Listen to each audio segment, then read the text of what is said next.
નમસ્કાર, આપ જોઈ રહ્યા છો સ્પાર્ક ટુડે ન્યૂઝ। જાફરાબાદના સરકારી દવાખાનાને ઈસીજી મશીન બંધ હોય જે સેવાભાવી દાતાઓને ધ્યાનમાં આવતા અલગ અલગ સેવાભાવી સંસ્થાઓ દ્વારા ઈસીજી મશીન દાનમાં આપવામાં આવ્યું।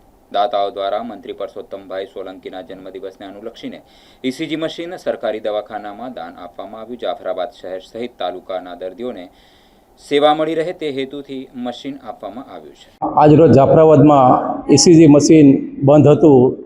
રાતના અમે ઇમરજન્સી આવ્યા ત્યારે અમારે એક ઇમરજન્સી કેસની અંદર અમને એવું થયું કે આપણા ગામની અંદર ઈસીજી મશીન બંધ છે, તો આપણે સેવાભાવી જે અમારા વ્યક્તિઓ છે જે કાયમ માટે અમને ડોનેટ આપે છે, તો અમારા હનીફભાઈ મચ્છીના વેપારી, અલીભાઈ વેપારી મચ્છીના, નાનજીભાઈ બારિયા વેપારી અને જયમાતી કન્સ્ટ્રક્શનના મુન્નાભાઈ શિયાળ અને હમીરભાઈ સોલંકી તરફથી આજે ઈસીજી મશીન અમે સરકારી હોસ્પિટલને જાહેર સેવા માટે અમે આજે મૂકીએ છીએ। કારણ કે ઘણા સમયથી ઈસીજી મશીન બંધ હતું, અમારા ધ્યાનમાં આવ્યું એટલે અમે તાત્કાલિક ધોરણે આ લઈ આવી અને સરકારી હોસ્પિટલ જાફરાબાદને સીએસસીમાં અમે આ મશીન સાહેબને હસ્તક કરીએ છીએ। સાહેબ આપનું નામ?